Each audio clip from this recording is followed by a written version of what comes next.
Hello, everyone. This is our first section, 4.5. We're looking at L'Hopital's rule. Now, some of you may have heard of L'Hopital's rule, or maybe this is your first time seeing it. So we're going to start from a little introduction into how to work with L'Hopital's rule.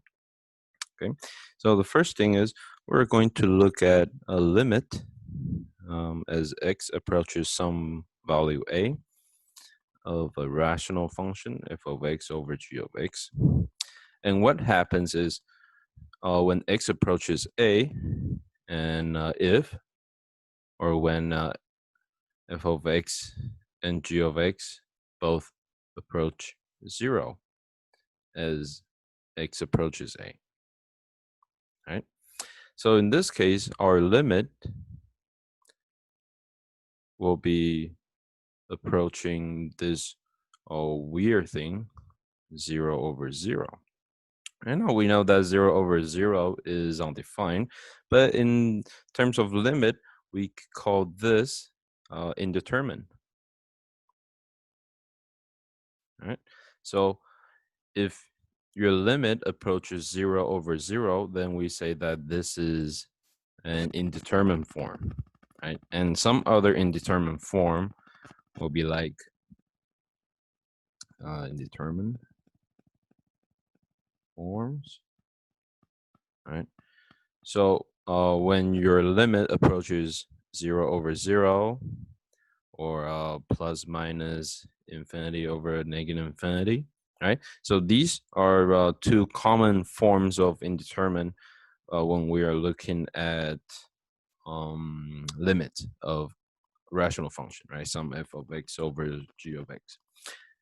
Now, of course, there are actually many more indeterminate forms, but we're going to focus on these two first, and then we'll take a look at some others. All right, so here is L'Hopital's rule. This rule is also available in your textbook. So let's take a look at L'Hopital's rule. So first, let f and g be differentiable. So we have two functions, f and g. They're differentiable, and g prime of x is not equal to 0. Now, we need this condition just so that we know that g prime exists. We don't get a 0 or anything crazy for g prime of x on an open interval I, such that a is within the interval I. Right? So this part, starting from here to here, we just want to make sure that g prime behaves nicely within this interval. Now, for most of the example that we see, this is going to be true. All right, so let's dive into the main part of L'Hopital's rule. Now, suppose that when you take a limit of a rational function and then you get this thing, right? You get indeterminate form, right? 0 over 0 or negative infinity or infinity over infinity, or, it doesn't have to be positive, right? It can be positive or negative, right? So if you get indeterminate form for any limit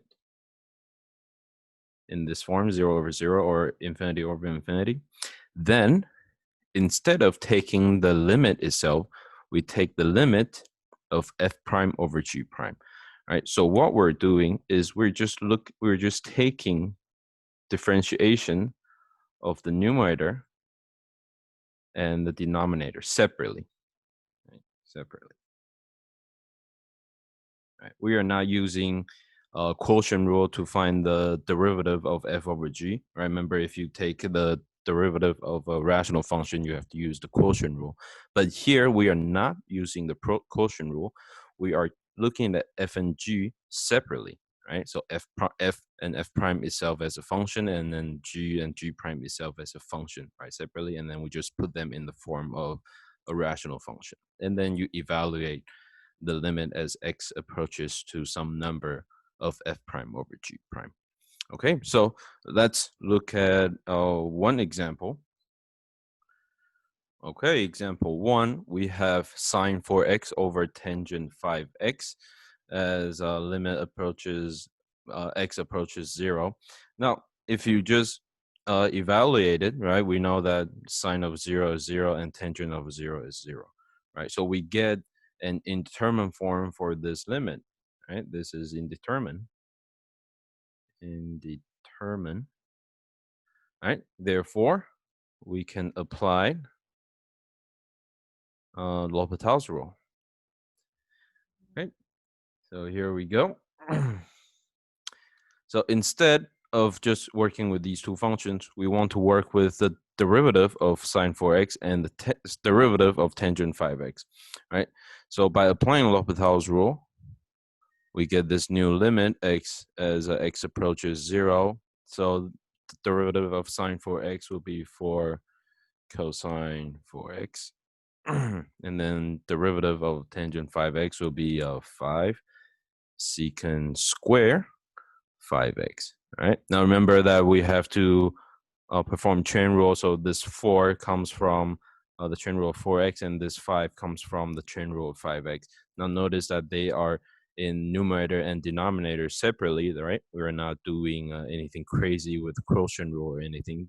We're just simply taking the derivative of sine 4x, put it here, and then the derivative of tangent 5x and put it in the denominator.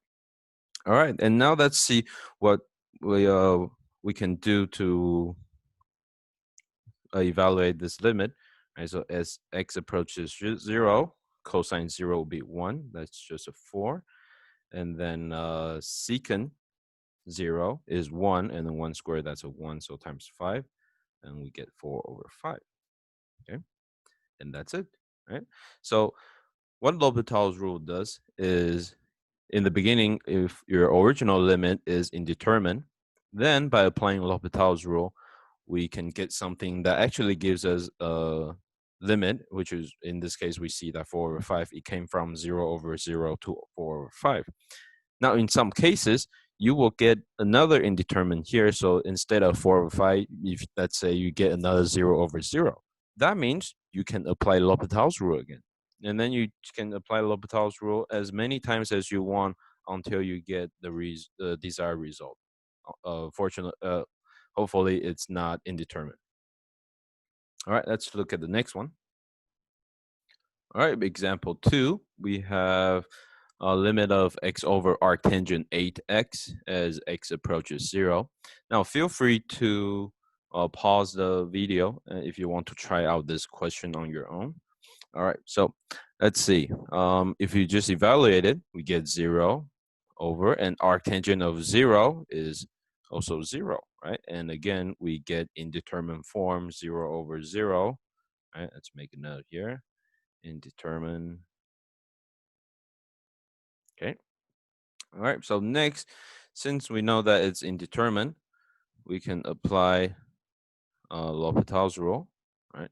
So limit, I'm just going to copy the question again, of x over arctangent 8x, and then apply L'Hopital's rule, becomes limit of x approaches 0, and derivative of x is 1.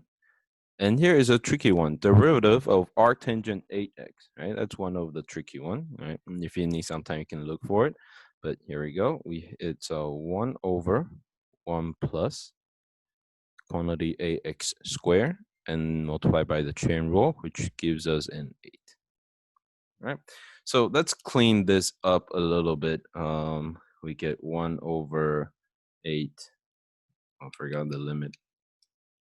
All right, so limit as x approaches 0, 1 over 8 over 1 plus 64x squared. Right? And let's clean this up even more. We get a limit as x approaches 0. It's a 1 plus 64x squared over 8. And now this is a nice limit to evaluate, right? We get a polynomial on top and we get a constant on the bottom, right? So evaluating 0 in here, right? Just plug in and then we get 1 over 8. Okay, there we go. All right, hopefully by looking at the first two examples, we have a good idea of how to work with L'Hopital's rule. So here is another interesting example. So let's see. We are looking at natural log of x, quantity square over x as x approaches infinity. Right now, if you just evaluate this, we get infinity over infinity, right? Which again, infinity over infinity is the other indeterminate form.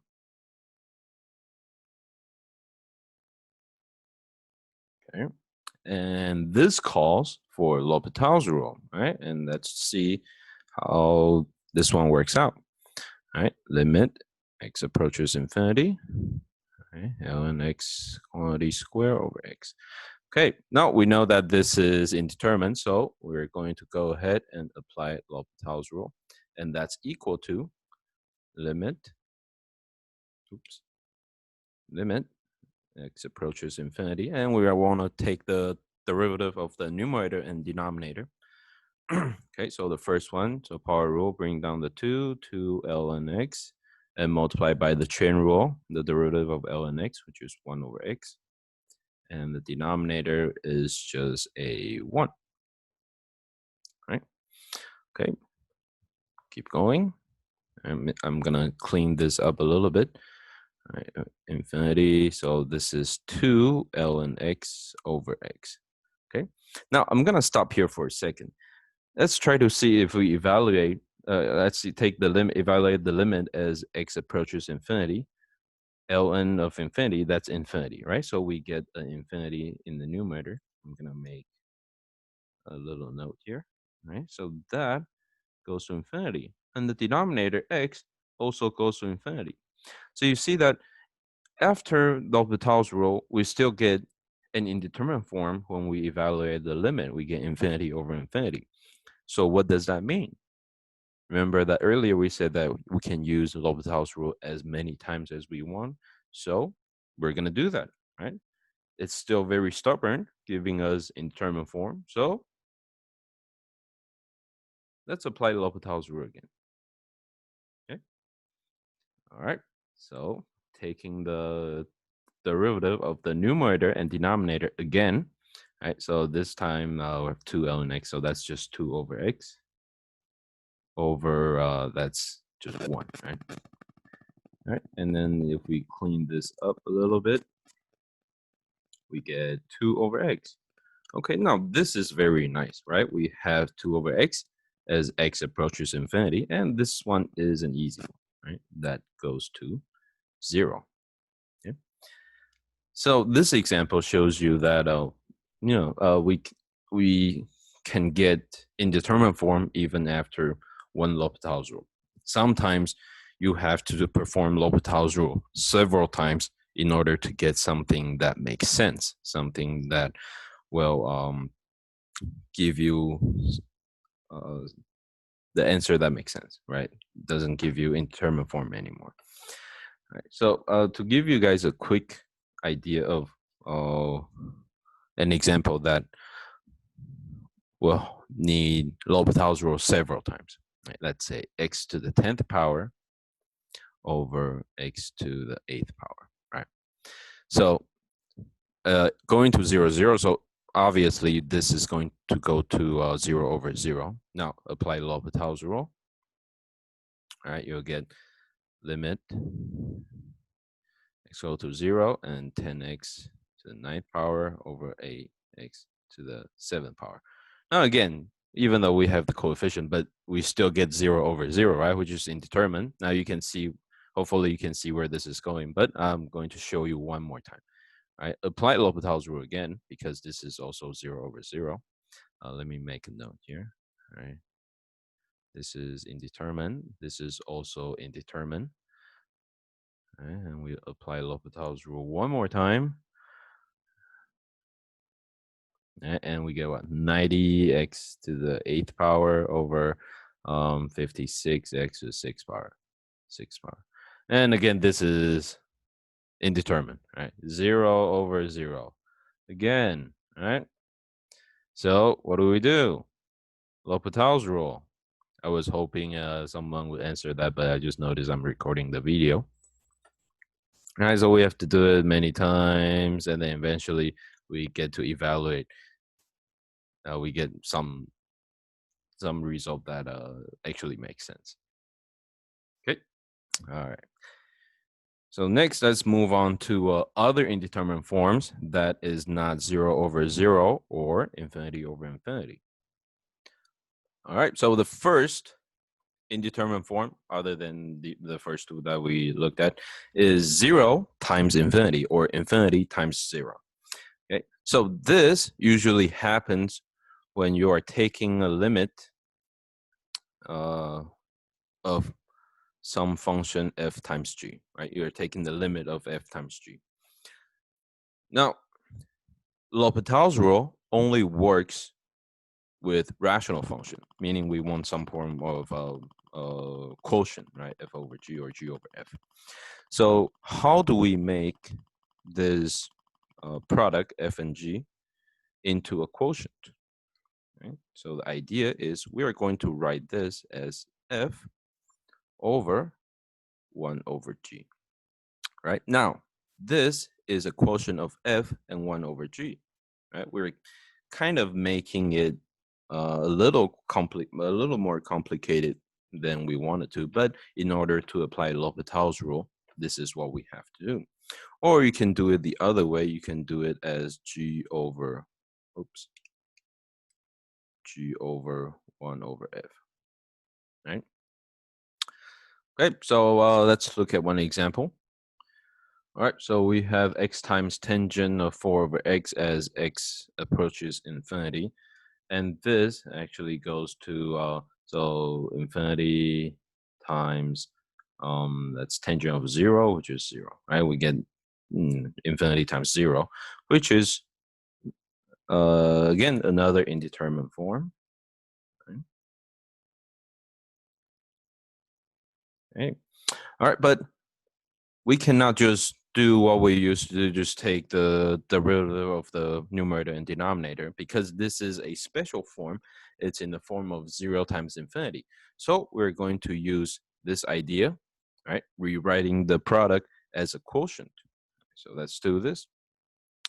I'm going to rewrite this as limit as x approaches infinity of tangent 4 over x over 1 over x. Okay. And if you take the limit of this, right, before taking the L'Hopital's rule, you actually get 0 over 0, which is an indeterminate form, right? Let me just put a little note here. This actually goes to 0 over 0. All right, that means we can apply L'Hopital's rule. Let's go ahead and do that. All right, so limit as x approaches infinity, right? Taking derivative, and this is gonna get a little crazy, but it's not too bad. All right, so tangent, that's secant square of 4 over x. All right, and then we need to apply the chain rule, take derivative of 4 over x. That gives you negative 4 over x squared. Okay? And then the denominator, derivative of 1 over x, that's going to be negative 1 over x squared. All right. So let's clean this up a little bit before we move on and evaluate the limit. All right, so we have the negative 1 over x squared. We can simplify it with a negative 4 over x squared here, and then we're left with 4. All right, and I think that's it. All right, let's see what we have. We get limit as x approaches infinity, and then that's just 4 secant square 4 over x, right? Now this becomes a very nice, well, not as good as the previous one, but it will work, right? So let's see if x approaches infinity, right? Then 4 over x goes to 0, and secant of 0 or cosine of 0 is 1, and then 1 over 1 is 1, so 1 squared is still 1. 1 times 4, that gives you a 4. Okay.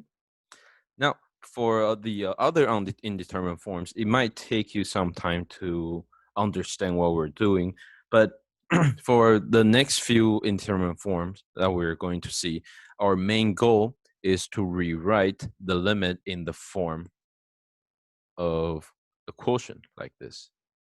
right? And the goal of doing that is so that we can get indeterminate form in 0 over 0 or infinity over infinity. And once we have that, we can go ahead and apply L'Hopital's rule and try to evaluate the limit. Okay, let's move on to the next indeterminate form. All right, the next indeterminate form that we're looking at is infinity minus infinity. Right, this does not mean it's equal to 0. Okay, let me say that again. Infinity minus infinity is not equal to 0. Right, it's indeterminate because infinity, the idea of infinity, is not an actual number. Infinity means it's an expression for writing a very large number, right? So when you have two infinities, it does not mean they are the same value. Okay, so be very careful here. This is one tricky part that many people still are a little confused about. So I'm just want to make sure that we understand this idea here. All right, so how do we make this into a quotient? Right, so I'm gonna write down some steps. All right, so here are 3 general steps of converting into a quotient. All right, so first, factor out a common factor if possible, right? And B, find a common denominator. That one is pretty easy. And C, rationalize if needed. All right, so let's look at our first example. All right, example 5, we're looking at the second indeterminate form. And if you go ahead and try to evaluate this, right? Infinity, so 6 over x is going to go to 0, e to the 0 is 1, so this actually gives us infinity minus infinity. All right, so now that we know this is an indeterminate form, let's try to rewrite this in the form of a quotient, right? So we can apply L'Hopital's rule. All right, so let's see. First, let's see if we have any common factor. We can factor on x, right? So limit x approaches infinity, factor out in x, and e to the 6 over x minus 1. Okay, now I'm going to stop here for a second and ask you guys try to evaluate this with me. All right, so as x approaches infinity, this factor goes to infinity. And what about this? Remember that we said that e to the 6 over x as x approaches infinity is actually 1, right? So we have 1 minus 1. That's a 0, right? Infinity times 0, that's the last indeterminate form, right? 0 times infinity or infinity times 0. Right? And then the technique that we use is we're going to push one of them into the denominator, right? In this case, let's push x into the denominator. All right, and then we have e to the 6 over x minus 1 over 1 over x, right? Now be very careful when you push it down, make sure you are writing the reciprocal in the denominator. Oh, I just noticed I made a mistake. It's not x. Infinity. All right, so go ahead and apply L'Hopital's rule.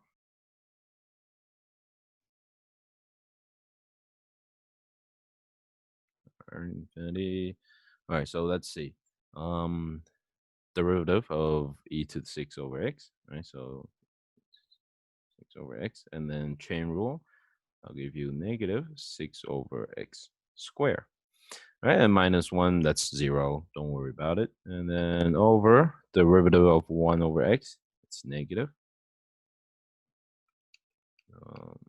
Negative 1 over x squared. Right? And then you see that we have something similar to the last example. Right? Simplify the negative 1 over x squared. We have a 6 left. Right? All right, let's clean this up a little bit. Limit as x approaches infinity, 6 times e to the 6 over x. All right, so this is very nice, right? We don't have any weird stuff anymore. It's just a very nice exponential factor. All right, as x approaches infinity, that means 6 over x is going to go to 0. And then we have e to the 0, which is 1. So let me make a little note here. All right, so this thing is going to 0, right? And then e to the 0 is 1. 6 times 1 is 6. Okay. All right, so let's look at a little recap. All right, so in the beginning, we have this indeterminate form x infinity minus infinity. Right, and the idea is we want to take out a common factor, right? In this case, we have x, and then we get this product of indeterminate form, infinity times 0. And just to clarify, infinity times 0 is not 0.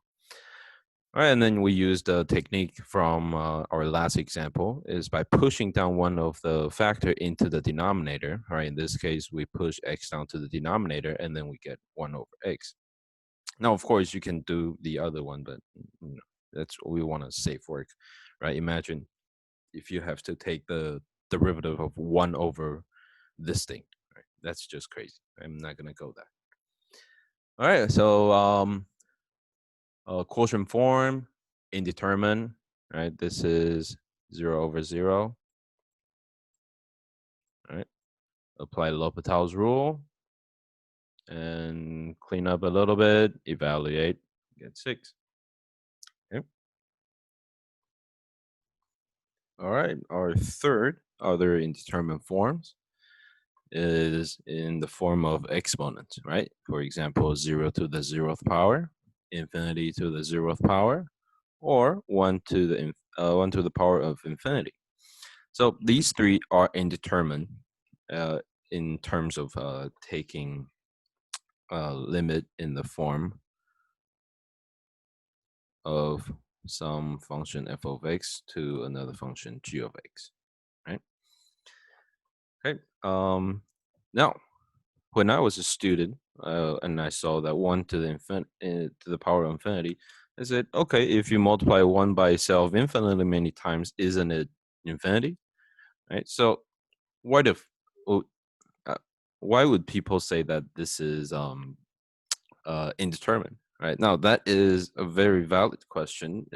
If some of you are thinking about this, so we will actually get to this point later on in the semester when we go into sequence and series and learn about E. All right, so let's learn. Let's look at how we can convert this into a quotient. All right, so the idea is we're going to introduce another variable, most commonly y. Right, we're going to call y is equal to this limit, and f of x to the power of g of x. Okay, and what we're going to do is we're going to apply the natural log, or ln, on both sides, right? And that looks like this. All right, ln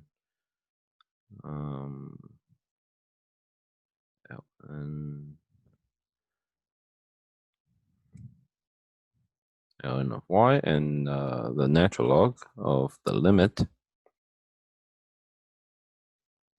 f of x g of x. All right, and by doing this, well, we can actually put the ln in here, right, which will look like this. Ln of y is equal to the limit x approaches a, and ln of f of x to the power of g of x. Okay. Now, by the power rule of log, we can actually bring this g of x down in the exponent, g of x in the exponent to before the ln. Right, so we can rewrite this equation like this: g of x, limit x approaches a, and g of x multiplied by the ln of f of x. Right now, in this case, we get a multiplication. That means we can, push it down to the denominator, and then apply L'Hopital's rule. Yeah.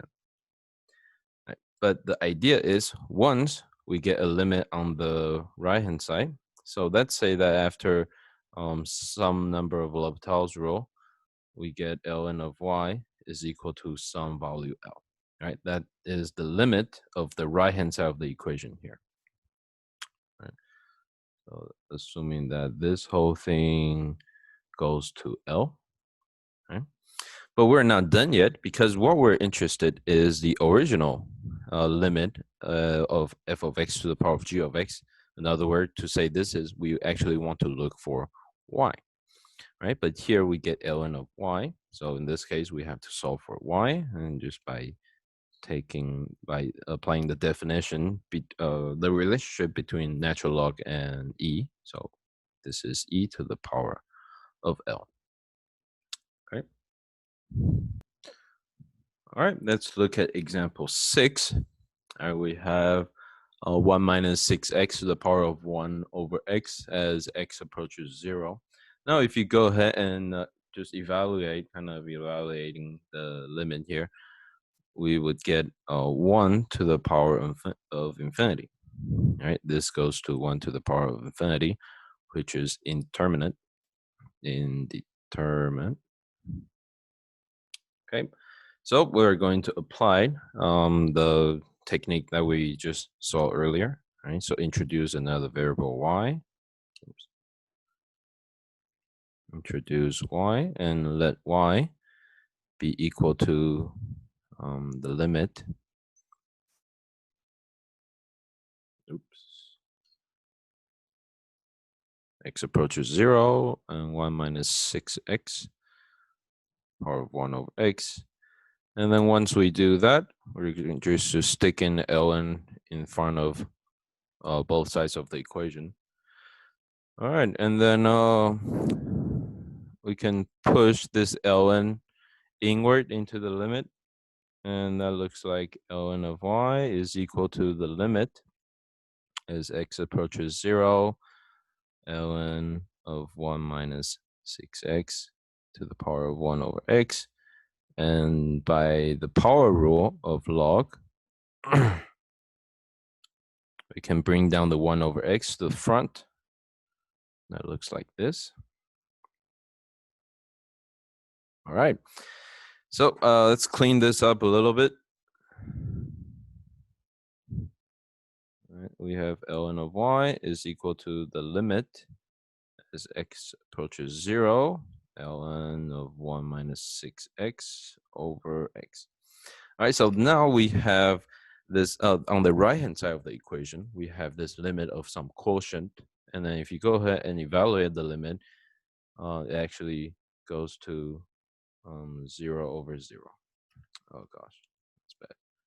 Okay, 0 over 0, right? Which is indeterminate, right?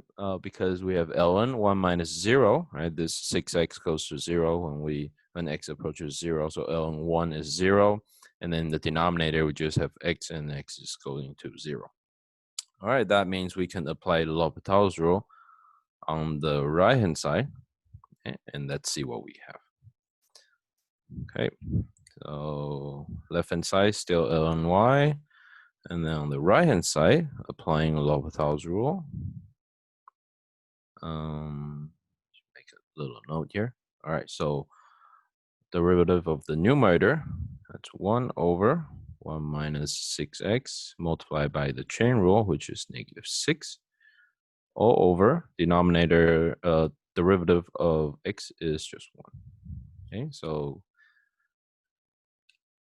let's see, we have ln y is equal to the limit as x approaches 0, and that is negative 6 over 1 minus 6x. Right now on the right-hand side, this is a very nice limit, right? As x approaches 0, the 6x goes to 0, so we just have 1 in the denominator, negative 6 over 1. We get ln of y is negative 6. Okay. Hopefully, so far this is still pretty clear. All right, and then remember that instead of ln of y equal to negative 6, we actually want to solve for y, right? So that gives us that y is e to the power of -6. And that is our final answer.